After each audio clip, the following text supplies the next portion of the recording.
It stinks. I don't really know why I'm making this video. There's enough prejudice on the internet to keep most gamers away from Revolution 60, the previously iOS exclusive adventure game from Giant Spacekat, simply because Brianna Wu is the head of the studio. But therein lies the problem. You may not like a person's rhetoric or their attitude. I mean, God knows I gave her a chance, and I'm basically hate watching her on Twitter now, and I admit to being a reasonably level-headed feminist.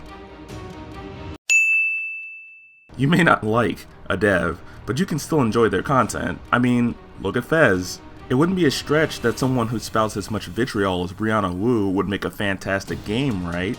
Well, no, cause it's shit. In the future, a fifth column has drastically undermined China's government, turning it into an expansionist empire that stands opposed to the United States in a new Cold War with the arms race involving biotechnology. An ultranationalist collective, I'm calling it that, created the espionage organization known as Chessboard to orchestrate events and perform actions the US is unwilling to, advised by a state-of-the-art AI cluster. Agents are pulled from the cream of the crop out of the science and military fields, and combined with the guidance of Chessboard AI, mission success rates against the PRC are extremely high. One such mission involves an all-female squad tasked with regaining control over US aerospace station N313, an orbital platform that is adrift over Guangzhou, China, and is poised to cause an international incident due to the presence of WMDs.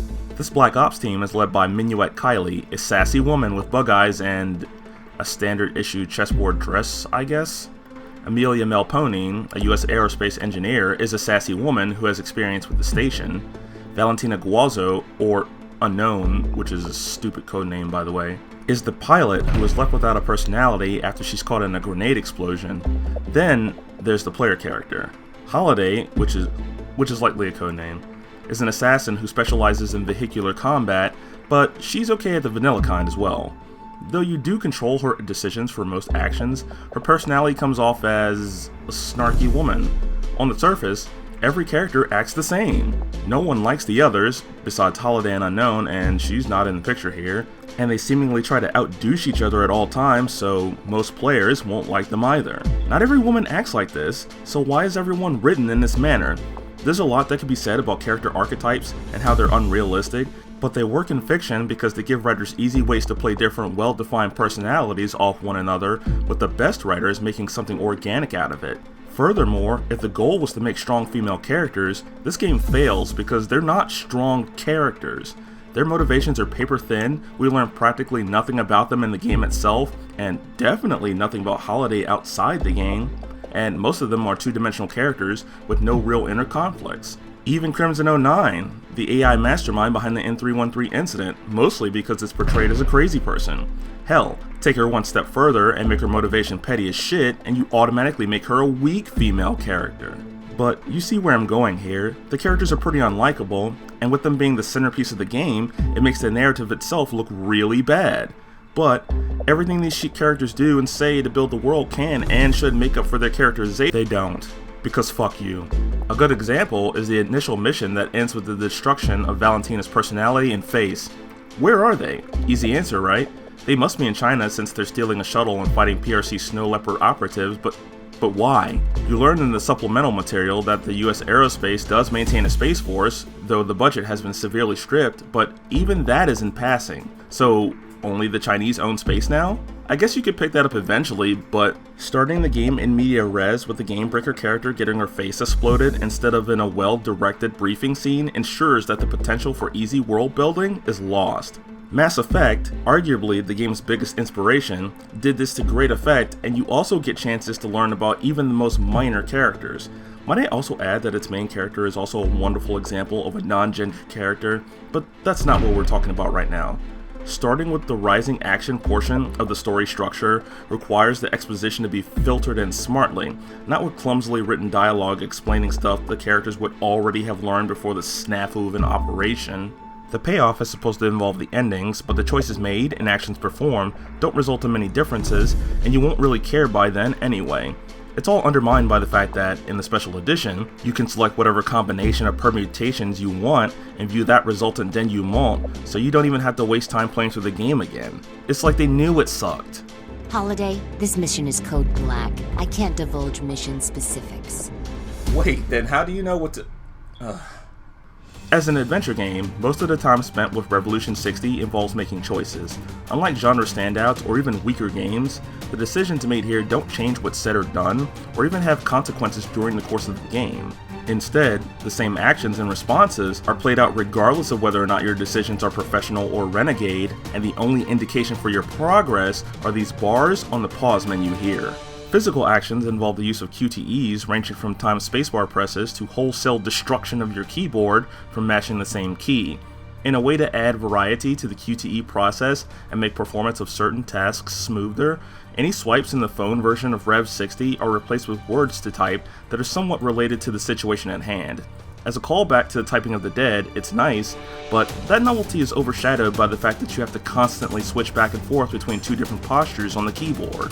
There's also the fact that at least one of the words is spelled incorrectly.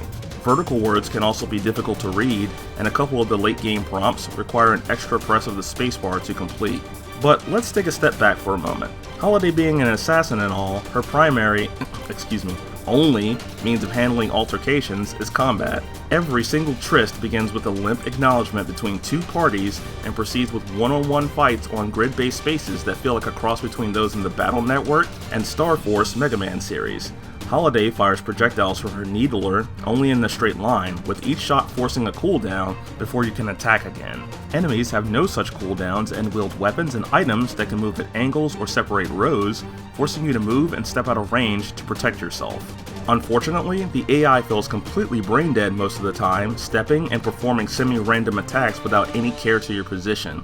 Successful attacks fill a special meter that, when used, activates a string of QTEs that never feel as if they perform any significant damage, regardless of how many are performed together. Infamously, the final boss event time limit is so short in keyboard mode that you have to switch to mouse controls and endure those controls to even finish the game, lest you suffer an instant death. Each successful kill results in you gaining an arbitrary amount of experience points, leading to an increase in level, where you receive a single point to put into stat boost of your choosing. There's no best setup. I mean, the game is too easy to require one. There are health kits strewn about the station, but even casual gamers will rarely use them. Maybe in girlfriend mode, but an increase in difficulty simply exacerbates the problems with combat. Much has been said about the game's horrible graphics, but much of it can be boiled down to poor character design and subpar animations.